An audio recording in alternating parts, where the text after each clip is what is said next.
Welcome to AETCM, the Emergency Medicine Channel. Myself, Dr. Avin. Today, I'll be presenting the topic facial injuries as part of our EM Rapid program.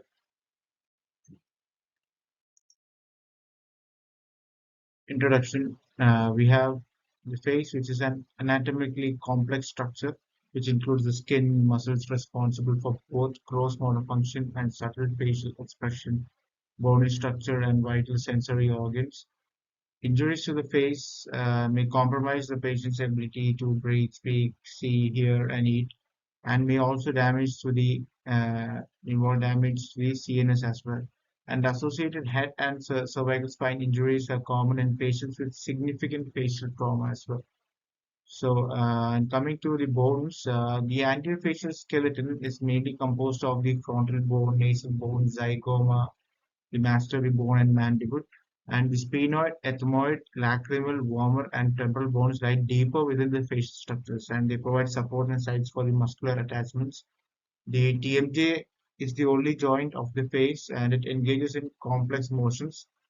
The condyle of the mandible rotates and translates anteriorly when the mouth opens.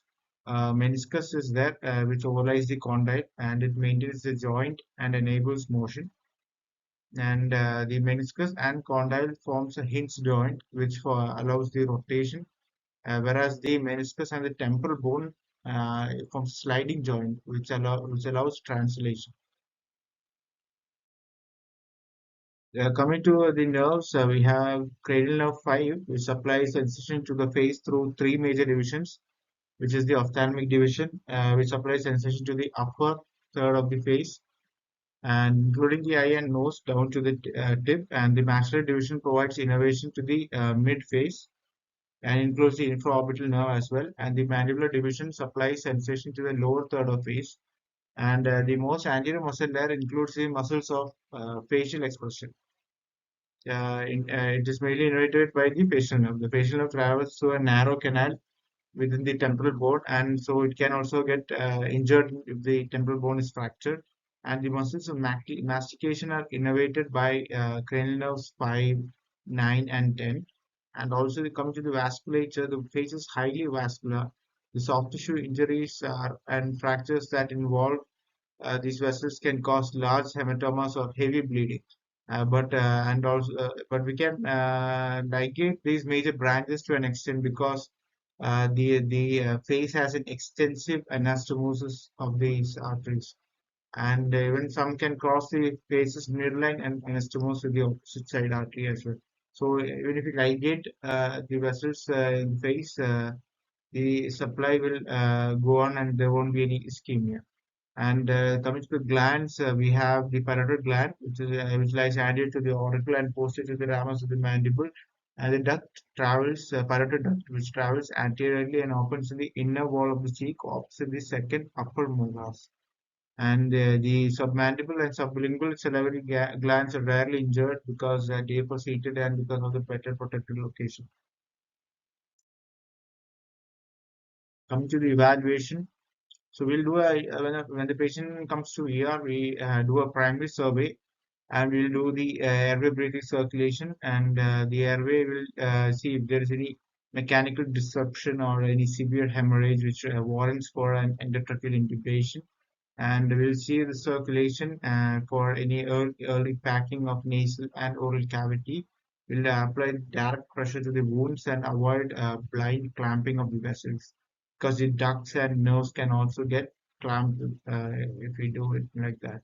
So we'll have to also evaluate for any life-threatening conditions before the facial injuries is dealt with. So mainly the facial injuries can be dealt with in the secondary survey as well if we rule out the airway and circulation compromises. Coming to secondary survey, we have to do as I said now we have to do a facial and ocular examination. And history-wise, also we will have to take the proper history with the mechanism which predicts how severe the facial injuries are, and will there be any associated brain, cervical, spine, or pulmonary injury.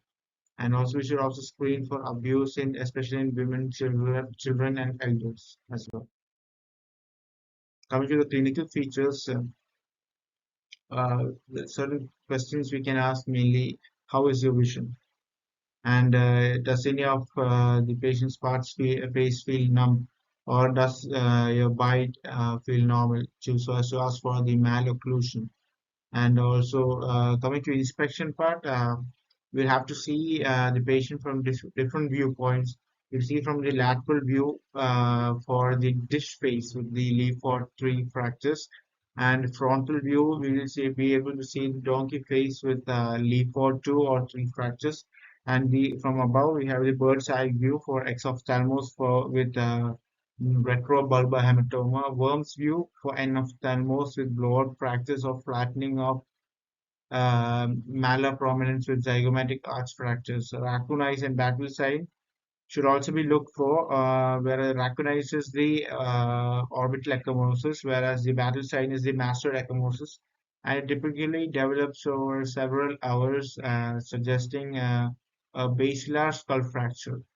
And coming to palpation, we have to palpate the entire face and it will see for any major fractures. And the intraoral palpation of the zygomatic arch, you have to palpate lateral to the posterior maxillary molars to distinguish bony from soft tissue injury. And we have to assess mainly for the leaf fractures as well, and that should be done carefully, because if it's a Leaford 3, we'll have to avoid doing disrupting the that craniofacial disjunction, because it can affect the vessels and cause worsening of the bleed as well. So we should gently rock the hard palate with one hand while stabilizing the forehead with the other. So that is mainly done mainly for the Clifford 1 and 2. Uh, and coming to eye examination, we examine the eye uh, at an early phase, because before the swelling of the lids and all develop, or we use retractors, and we have to first initially document the visual acuity, and systemically examine from the front to the back, specifically check for the pupil for the teardrop sign, which points towards the globe rupture. And we should check for any hyphema, any blood in the anterior chamber, and also the swinging flashlight test should be done, and that is done mainly to see for any relative afferent pupillary defect. And the fat through the wound indicates orbital septal perforation, and we should also check for intraocular pressure. If only if there is no any evidence of globe injury, only we should be checking the intraocular pressure for looking for any orbital compartment syndrome. And the comes to the nose, we have to see for any crepitus over any facial sinus, which such as sinus fracture, or over the nasal bone or nasal septum to check for any crepitus, to rule out any fracture. The nasal septum hematoma should also be looked for. It will be seen as a blue boggy swelling on the nasal septum, and CSF leak should also be looked for, like CSF rhinorrhea. Ears we will have to see for auricular hematoma, hemotympanum, and CSF leak, and which is the CSF orthoria. And oral wise, you'll have to see for any jaw deviations due to the mandible dislocation or other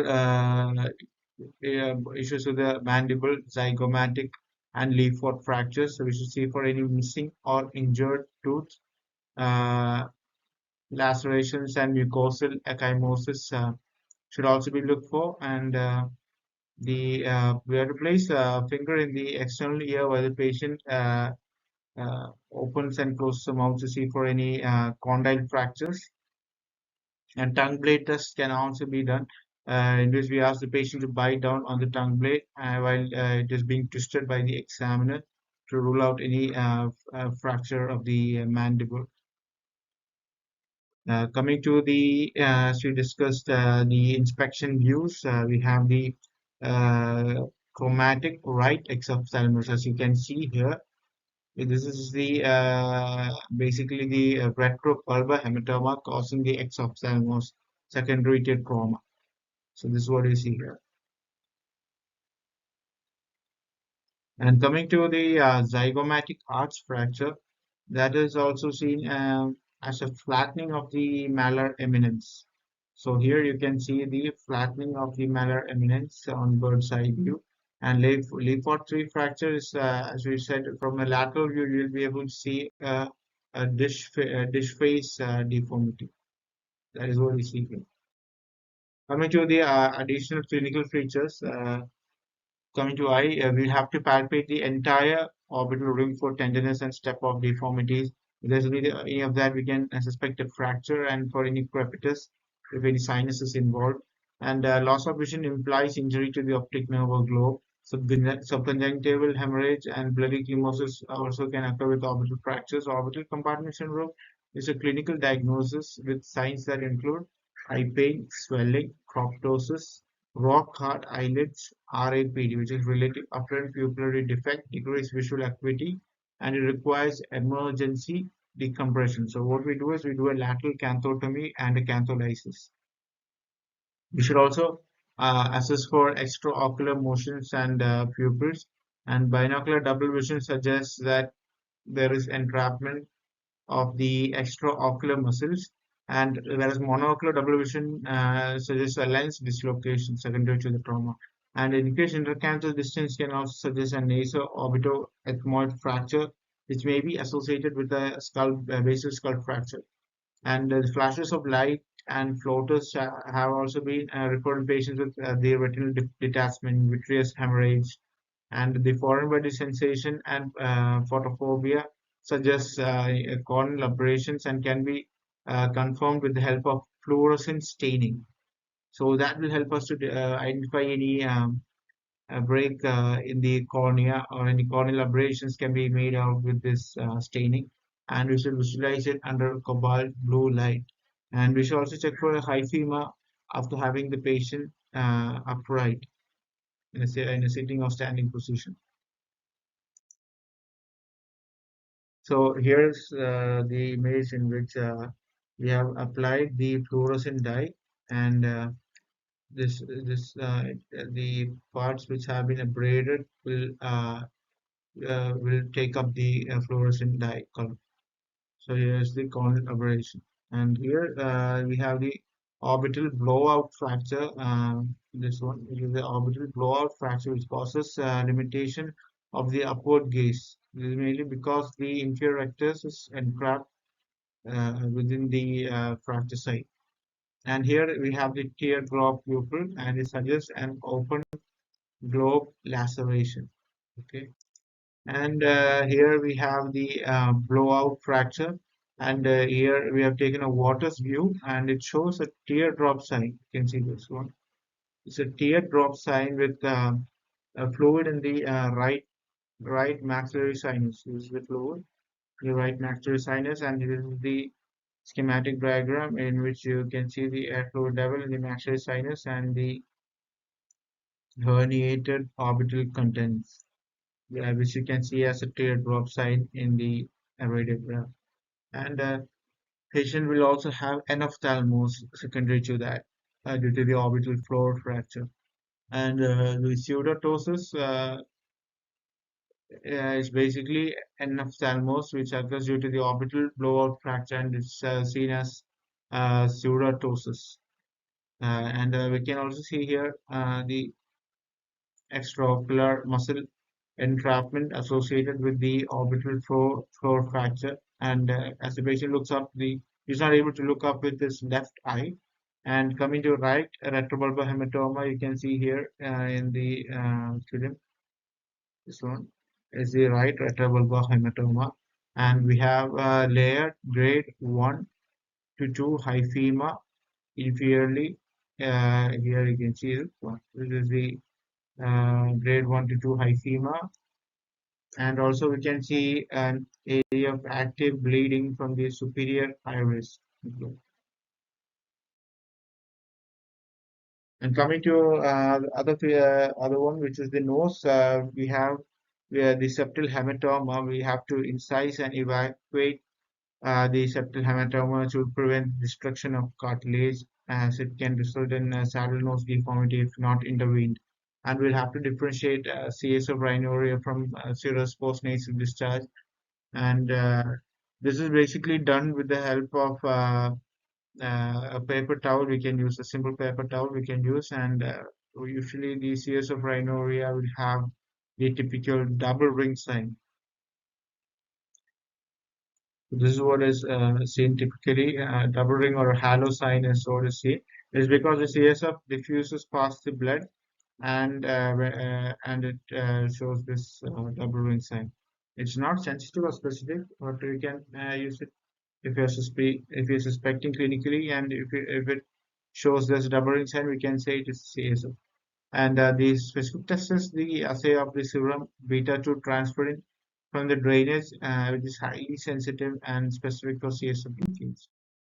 And coming to phase, we have the anesthesia of the area supplied by the infraorbital nerve is a sign of an orbital flow fracture, and such patients may manifest periorbital ecchymosis and lose the ability to look up due to the entrapment of the inferior rectus muscle, as we saw in the image earlier. And with fracture of the anterior wall of the maxillary sinus may also injure the dento-alveolar nerves. Assessment of facial stability should be performed gently to minimize pain and also avoid any increased bleeding risk. Unstable fractures display obvious mobility, and other findings may be present with the nasal orbitoethmoid fractures, which include facial asymmetry, which is the anophthalmos, increased intercanthal distance, diplopia, nasal congestion or epistaxis, vision abnormalities, dizziness, and anosmia. Fractures of forehead involves the frontal sinus, which manifests as lacerations or bony depressions. Here we have to check for the master process for the battle sign, which suggests a basilar skull fracture, and the ear for a auricular hematoma, and the incision and drainage of the same is required, as in the case of septal hematoma. So the ear hematoma, auricular hematoma, we'll have to incise and drain to prevent destruction of the cartilage, as it can result in cauliflower deformity. And we'll check for the external auditory canal for any laceration, CSF artery, and we'll check the eardrum for any hemotympan. And orally, we have to check for the fractures of the alveolar ridge or the sublingual hematoma, breaks in the oral mucosa, and the tongue laceration actually can result in significant swelling later. That also has to be looked up. And the you can see here the battle sign, which is a sign of a basilar skull fracture. Okay, and this image you see basically the hemotympan, is blood within the eardrum. So it is actually older blood, which is dark brown, bloody colored blood in the tympanic membrane. And here we can see the open mandible fracture. And also this fracture line is going past the gingiva into the oral cavity. And here in the radiograph, we can see this is the orthopantomogram. In this view, you will be able to see the obvious misalignment due to this fracture that is here, and that is misaligned mainly because of the pull by the masseter muscle. So that is what is causing the misalignment. And coming to investigations, we'll have to take a CT scan of the face, including fine cuts, and both coronal and sagittal reconstructions have to be done. And the preferred study is actually a high resolution CT using 1 mm cuts. So that can also be done. And we have to reformat it in a three-dimension to aid for any operative planning. And CT angiography can be done if the patient has significant or expanding facial hematoma, or if injury to or dissection of the carotid arteries are concerned. USG of the eye can also be done, and we can detect vitreous hemorrhages, retinal detachment, globe ruptures. And for suspected open globe injuries, we have to use the USG or apply any pressure on the eye and proceed to CT imaging directly. Imaging based on the level of injury and clinical findings. So coming to the frontal bone, based on our suspicion, if it is low or high suspicion. If it is low suspicion, we take a head CT. If it's high suspicion, we take a head CT with skull windows. And further, we'll also have to see for any cervical spine injury and take cervical spine CT if it's a dangerous mechanism. And the mid phase, we'll have to initially take the Waters view for low suspicion cases, and phase CT with coronal and axial sections. And head CT also has to be taken because the strong force which causes the mid phase fractures can also cause any brain injury as well. And also we have to see the coronal phase section requires appropriate cervical spine positioning. So we'll have to clear the cervical spine before positioning for the phase sections. And we have to also give the try to produce the computer generated three-dimensional image. And mandible also we have the, as I said earlier, we have seen in the last picture, which is the orthophantomogram, which is also called as panorex. In low suspicion cases, that would be enough, but in high suspicion, we'll have to take a mandible CT. Coming to the management proper, patients with the multiple injuries are resuscitated according to standard trauma protocols. So we go as per the ATLS trauma protocols, and once the patient is stabilized, only we'll look into the further less risk injuries of the face. So first we'll have to secure the airway. So if the patient is heavily bleeding or the oral debris within from the facial injuries and supine position and they are at the risk of aspiration and airway compromise, then you have to try to remove the blood and debris initially, and the airway must be secured. And the manual removal of the debris and aggressive suctioning with two suction devices can be done. So the manual removal as well as suctioning can be done to clear off the airway. If there's severe oropharyngeal bleeding who do not require spinal immobilization, the patient should be allowed to get into a position of his own comfort, and they can sit leaning forward and may be allowed to suction themselves as well. And should spinal protection be required, we have to tilt the backboard a bit so that the patient has reduced risk of aspiration. And when the endotracheal intubation is indicated, we should anticipate difficult airway and because of the heavy bleeding or evidence of any hematoma extending into the neck or supraclavicular region. And simultaneously, we are prepared for cricothyrotomy as well. Double setup should be required. We should arrange for the intubation as well as the cricothyrotomy uh, instruments as well. And bleeding from facial injuries is usually managed initially with compression. Direct compression is applied, and in that phase, we can do a urgent suturing of the laceration or ligation of the relevant vessel. It can be done, and as we said earlier, because of the extensive anastomosis, tissue ischemia is very unlikely. But do not blindly clamp the structure because it can also lead to damage to the nerves and ducts as well. So, and also massive uncontrollable bleeding from facial fractures very rarely occurs, and if it occurs, we can do an arterial embolization as well. And the tranexamic acid can also be given to control the acute hemorrhages. And in rare cases, we can emergency ligate the external carotid artery via lateral neck incision, dissection, and identification of the external carotid artery at approximate level of the hyoid bone and simple ligation. Once severe bleeding is controlled, a more careful surgical repair can be performed. Facial injuries, the blunt facial trauma rarely causes injuries of the carotid or the vertebral arteries. When such injuries occur, symptoms and signs may be subtle, or even the signs can be absent, and the diagnosis will be delayed, and the with this can result in permanent disability as well. And signs of injury which we have to check for from our side is the bruit or thrill we have to see, and we have to see for any expanding hematoma, any pulse deficit, or any lateral neurological deficits, or any focal deficits. And diagnostic imaging should be obtained in patients with any of these signs, and in severe epistaxis or other hemorrhage suspected to stem from an arterial source. Injuries associated with increased risk for cerebrovascular injury are LAFOR 2 and type 3 mid-phase fractures. Wounds with gross contamination have to be cleaned, debrided, and definitely repaired as well. And this is done as soon as possible. And the debridement of the wound edges of the facial laceration should be minimized and should be limited as possible. And we should also be careful to remove all the embedded material within it. And delays in wound care may be unavoidable in patients with uh, life or limb-threatening injuries. And the timing of non-absorbable suture removal for face is 5 days, and patients with behavioral problems may require sedation to allow sufficient control for a cosmetic repair. And the fractures we have to see for the non-displaced or the displaced fractures. Based on that, definitely repair is not required for the non-displaced fractures, whereas most of the minimally displaced fractures also does not require. Whereas we have the fractures which are displaced, those will require definitely repair from the orthopedic side, and the fractures in adults develop firm fibrous union within about 10 days. And so the definite repair should be done easily before D7. And the facial fractures, actually warrant urgent evaluation and admissions, including the nascent fractures to monitor for series of leaks and the complications related to that, that is the meningitis, because when this everything is exposed through the series of leak.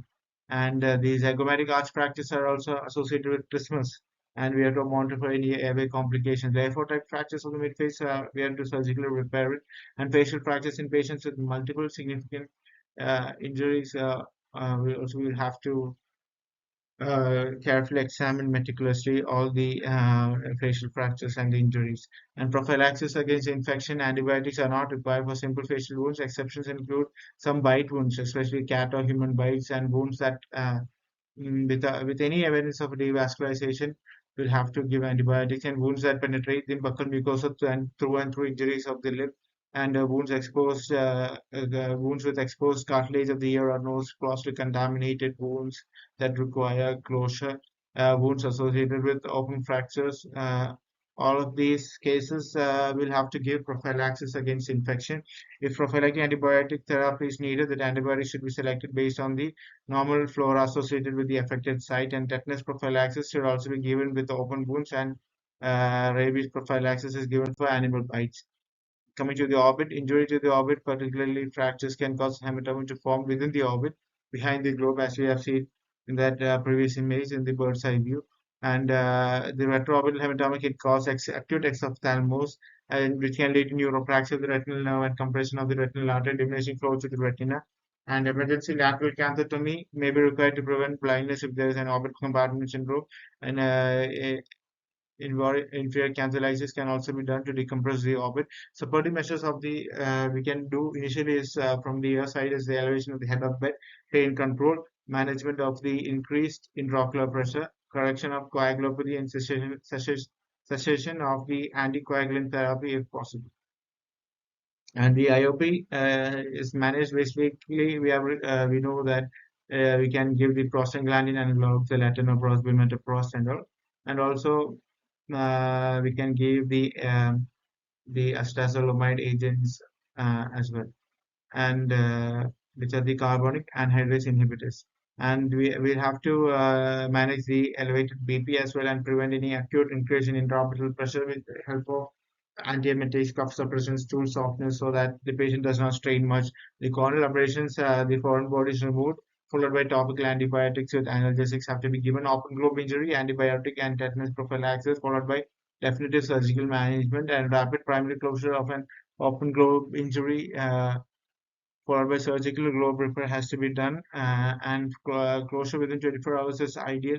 Prevention of secondary hemorrhage and intraocular hypertension has to be done if there's hyphema, and daily monitoring of the intraocular pressure is important. And control intraocular hypertension despite maximum medical therapy can cause optic nerve damage, and is an indication for surgical intervention. If a RSI is necessary, we'll have to give rocuronium instead of succinyl choline for muscle relaxation. And for sedation, we should avoid ketamine. Ketamine can cause rise in the intraocular pressure and can worsen the situation. And we have to treat any underlying bleeding dyscrasias, elevate the patient's head to 30 degrees, and ensure we have to ensure the patient head is elevated to 30 degrees. And cycloplegia, we dilate the pupil for examination. Also, it provides pain relief for the patient, and we have to instill 1 drop of cyclopentolate solution. And do not dilate if an open globe is suspected. And the topical pain control, we can give it as 1 drop of 0.5% proparacaine or 0.5% tetracaine can be given, and we can repeat after 5 to 10 minutes. If it's insufficient, we can give IV oral analgesics as well. Do not instill the drops if you suspect again an open globe injury. And nasal fractures can be associated with other injuries, including orbital or midface fractures. Septal hematoma will cause, as we discussed earlier, necrosis of the septum if left untreated, and should be drained with IND. And the removal of the clot has to be done, followed by anterior packing is sufficient. Packing is kept in place in for 2 to 3 days. Fractures of thin bones of the nasal bridge are common, and patients' contusion or tenderness of the bridge of nose may have a fracture of the nasal bones. Imaging is unnecessary if only bridge of nose is involved. Initial treatment of nasal fractures is size and head and elevation, ideally, and displaced, but otherwise uncomplicated nasal fractures evaluated within 6 hours of injury are reduced immediately. However, some wait for 3 to 7 days to allow swelling to resolve and then do the reduction. The contraindications to performing a closed reduction include nasal bone fractures associated with nasal orbital ethmoid fracture. It is contraindicated and we should not do it. Or leaf pod fractures also we should not do it. That requires open reduction. Basically, severely comminuted fractures or open septal fractures or delayed injury presentation that is greater than 2 weeks have to be looked into. And the perforated septal injuries should be referred to an otolaryngologist, the NDP doctors, and for the outpatient management after 3 to 5 days. Midface fracture, the zygoma is often fractured with displacement during trauma because of its prominence and superficial location and is associated with fractures to the adjacent maxilla, orbit, and sphenoid bones as well. Many of these mid-phase fractures require operative repair, and tripod fracture is actually a typical pattern of fracture in which there is a direct blow to the midface which causes zygoma, lateral orbit, and the maxilla are often displaced and it requires operative repair in most of the cases, and if left untreated can lead to facial asymmetry as well. Fracture of zygoma and adjacent structures manifest clinically as a large contusion over the cheekbone and ophthalmos malocclusion to the displacement of the upper teeth, and the complex fractures of the midface are classified using the Leaford system. Leaford 1 injuries which is the transverse fractures through the maxilla above the roots of the teeth. Unilateral or bilateral patients may complain of malocclusion. The clinician may detect motion in the maxilla when the upper teeth are moved, while the forehead is held stationary with the other hand. So we'll have to move the upper teeth. Leaford 2 injuries, again, bilateral injuries mostly not. Unilateral injuries are very less likely. It is mainly bilateral fractures that extend superiorly to include the nasal bridge, the maxilla, the lacrimal bones, the orbital floor, and this is a Leaford 2 injuries, and the fracture line is shaped like a pyramid. And when you examine the nasal complex moves as a unit with the maxilla. Leaford 3 injuries is craniofacial dissociation. It is a discontinuity between the skull and the facial bones, and fracture begins at the bridge of the nose, extends posteriorly along the medial wall, the floor, and the lateral wall of the orbit and zygomatic arch. Internally, they extend through all the lesser bones to the sphenoid and frequently associated with the CSF leak. True Leaford 3 injuries are rare, and here we can see the tripod fracture location can be seen here, and we can also see the in the first one, which is the zygomatic uh, arch fracture, and we can see the lateral orbital rim fracture, and we can see the inferior orbital rim fracture here, and we can see the lateral wall of maxillary sinus fracture. So these fractures are shaped like a pyramid. So it is called as the tripod fracture. And here we have the disruption of the zygomatical frontal sutures here, and the maxillary as well. Maxillary sinus also we can see is fully fractured here and here. With herniation of the orbital contents, you can see here the orbital contents herniating into the maxillary sinus on the right. And coming to the Leaford injury patterns, we have the Leaford 1, as we said, in the maxillary level, transverse fracture. It can be unilateral or bilateral. Then 2, we can see here, it is the zygomatic maxillary complex along the nasal bridge. It goes down through the maxilla. And coming to the leaf for 3, which is the craniofacial disjunction in which the cranial and facial bones are separated. So here to start from the nasal bridge and go to the lateral wall, the floor, the middle wall of the orbit, the floor and the lateral wall of orbit, and to the zygomatic bone as well. Coming to the CT of the antetable frontal sinus fracture is what we can see here, and we can see the laceration overlying a frontal sinus fracture. And significant trauma to the central midface may fracture the deep and nasal ethmoid complex of the orbital walls and maxilla without creating a not necessarily a formal leaf-out pattern. And the fracture to the central portion of the ethmoid bone, if the perform plate is likely to result in CSF leaks, CSF autouria, and also can result in anosmia due to injury of the first cranial nerve.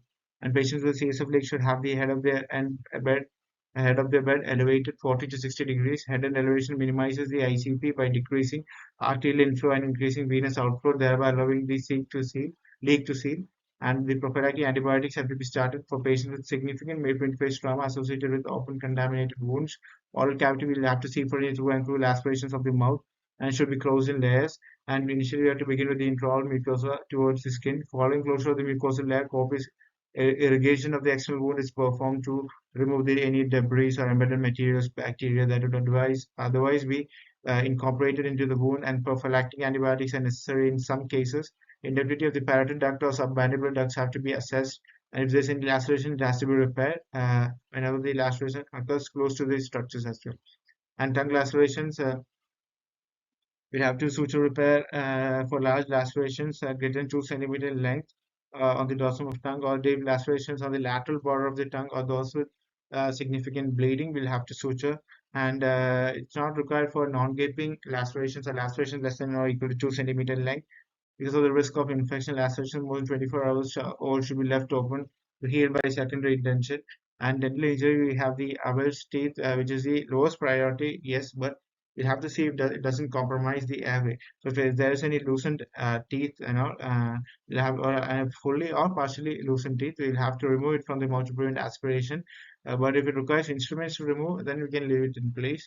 If that means it's strong enough and it won't dislodge from that side, then we can keep it in place, and we'll have to replant once all the other injuries are looked into, and all the life-threatening injuries are looked into. We'll have to replant the teeth, and especially in those patients with intoxicated patients and neurologically impaired, or those who require cervical spine immobilization, will have to try to remove the avulsed teeth.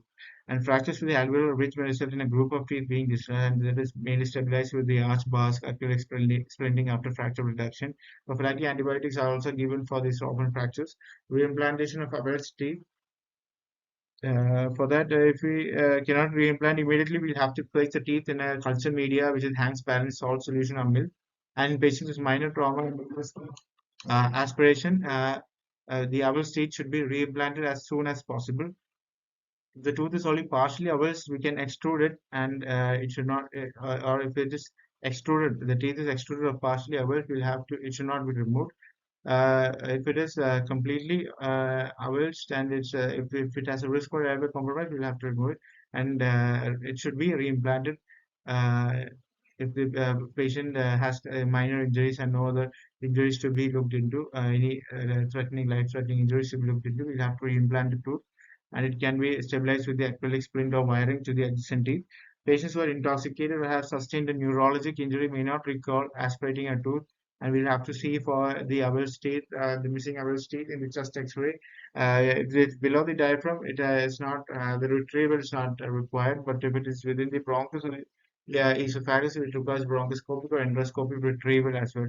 Aspirate teeth can also lead to pulmonary abscess formation. Here we have to see for the blunt trauma to the ear, as we said, the hematomas when they develop, which it can lead to the cauliflower or the restless ear, and should be drained. Incision and drainage should be done.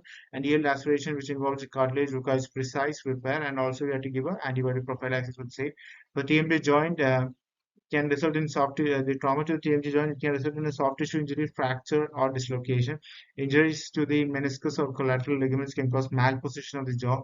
Meniscal injury can impair TMJ translation, which can result in clicking or popping, or the inability to open the mouth fully. And the patients without a fracture or dislocation, but with pain and difficulty opening their mouth, should be instructed to limit their diet to soft foods and avoid excessive yawning or straining, which makes the mouth again open so much wider. And in anti-dislocation of TMJ, which can occur because of excessive yawning, laughing, kissing, or singing, as the mouth becomes excessively wide open, and once the condyle is dislocated, the muscles of mastication spasm, and this prevents the spontaneous reduction. And TMJ dislocations can also involve both condyles, and it can also be maybe unilateral as well. Patient actually complains of being unable to close his or her mouth, as opposed to the previous meniscal injury, in which the patient has impaired TMJ translation and is unable to open the mouth fully because of the clicking or popping. And whereas in TMJ dislocation, the patient is unable to close his or her mouth. The opposite happens in dislocation as well as meniscal injuries. In unilateral dislocation, The mandible is rotated laterally away from the affected side, and the symptoms patient can present with a garbled speech and drooling, also apart from the inability to close his or her mouth. And the dislocation, if it occurred as a result of trauma, then X-ray should be obtained before reduction to rule out any fractures. So to sum up, we have discussed about basically the anatomy of the face, the bones involved, the neural and vascular supply, the muscles involved as well. And further, we had discussed about what are the basic symptoms or the basic signs we'll have to look for to suspect any threatening injuries or injuries that can compromise the airway or circulation. And if none of these are there, then we'll have to address them in the secondary survey after attending to the life or limb-threatening injuries. And also further, we had discussed about the investigations which is required in such cases, and also the management. The management for the specific injuries has been discussed, and hope you have all understood from this presentation regarding the facial injuries. Thank you.